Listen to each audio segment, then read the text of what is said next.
Hello everyone, Mason here. How you doing? Today it's time for the BookBuds tag. I was tagged by Joe and Mary over at BookBuds in their latest original tag. They also said some pretty nice things about me, and I want to say thanks for that because I really do appreciate it. It made me smile. With amazing chemistry and entertaining videos, if you haven't checked out BookBuds yet, you desperately need to. I promise you, they'll be a valuable addition to your subscriptions feed. I'll leave a link to their channel in the description. This tag is brilliant because it's fun, and it also allows me to kill two birds with one stone. By answering the questions, I'm also tagging people and I don't have to think about that separately, which is mint. So if you're sitting comfortably, I'm gonna dive right in. Let's get ready to ramble. You're stranded on a desert island. You can choose one Booktube buddy and they can bring all their books with them. Who are you stranded with? Joe. Mary. Here's something that you might not know about me. I hate going outside. That's where all the scary badness lives. Nasty people, nasty animals and insects, nasty weather. There is an endless list of things to be terrified of outside the safety of my little flat. Let's face it, I've got exactly 0% chance of surviving on a desert island, so this question should really be, who do you trust to deliver your corpse to your family? Well, that was dark.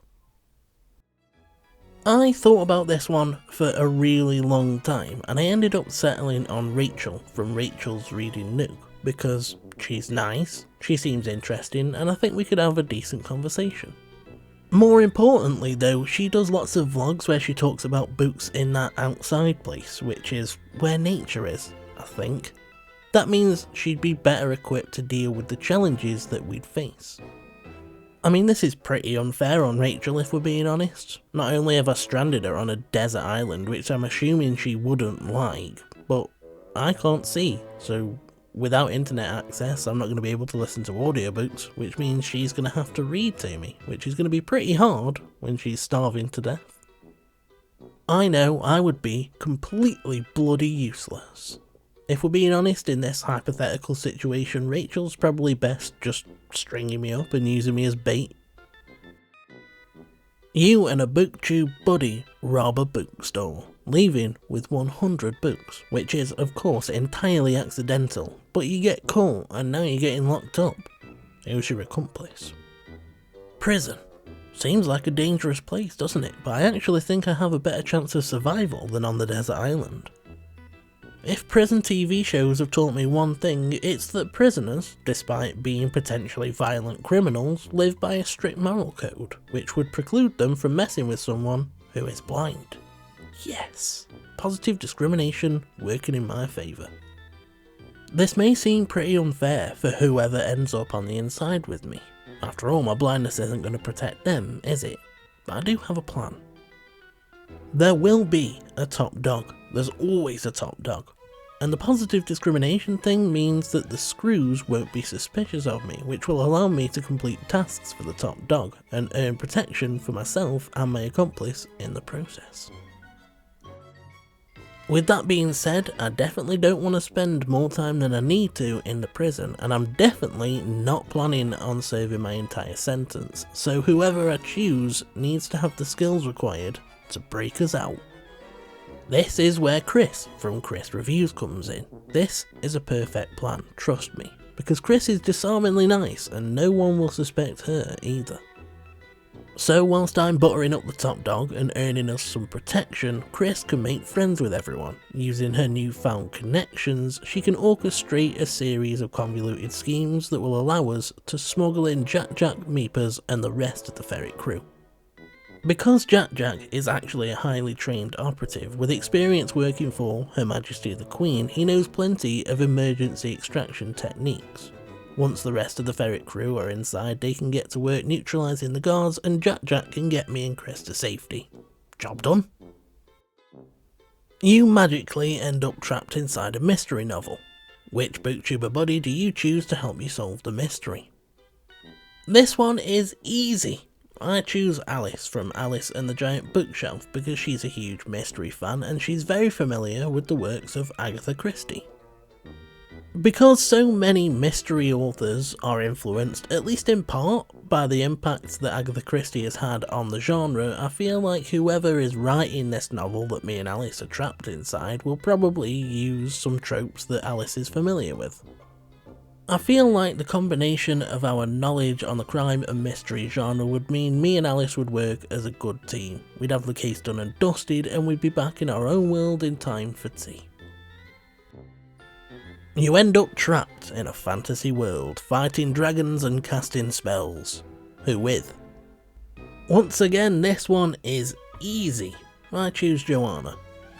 Not only does she know far more about fantasy than I do, she's also a teacher, which means she'd be able to show me how to recognise and navigate the tropes of whatever kind of fantasy world we find ourselves in. Whether it's a hard or soft magic system, if there's a chosen one or a dark lord that I either need to help or avoid, if it's high, low, urban or military fantasy, I know Joanna could be my wise mentor and teach me the skills that I need to survive. Plus, because she's such a gentle soul, I know I wouldn't have any trouble convincing her not to attack the dragons. They are beautiful, misunderstood creatures and everybody needs to leave them alone. You're stuck in a cloud of sadness. You're in a funk and feeling totally uninspired. Which Booktube buddy fills you with positivity? This one has to be Sam from Greener Side of Sam. Never in your entire life will you encounter a Booktuber more wholesome and positive than Sam is. Here's the thing about Sam's content, there is always something to make you smile. Sure, there are book reviews and other booktube-ish videos, but she also has a great eye for comedy.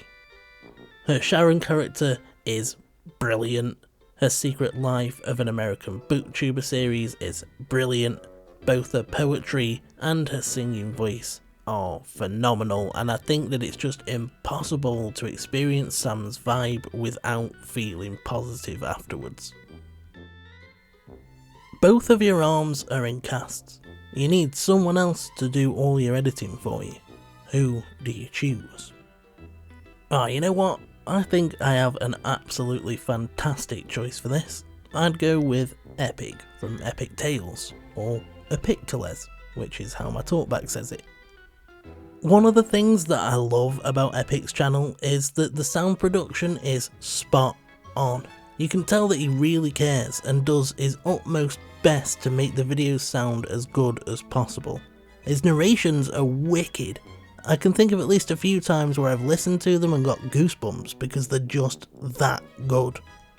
The truth is, he just seems like a really nice guy, and with the time and effort he expends on his own channel, I feel I could trust him with mine. As an aside though, I am pretty damn lucky because the world of editing isn't a particularly accessible one. I wouldn't be able to do this by myself. None of it would be possible without my partner Lee. She is the woman behind the curtain.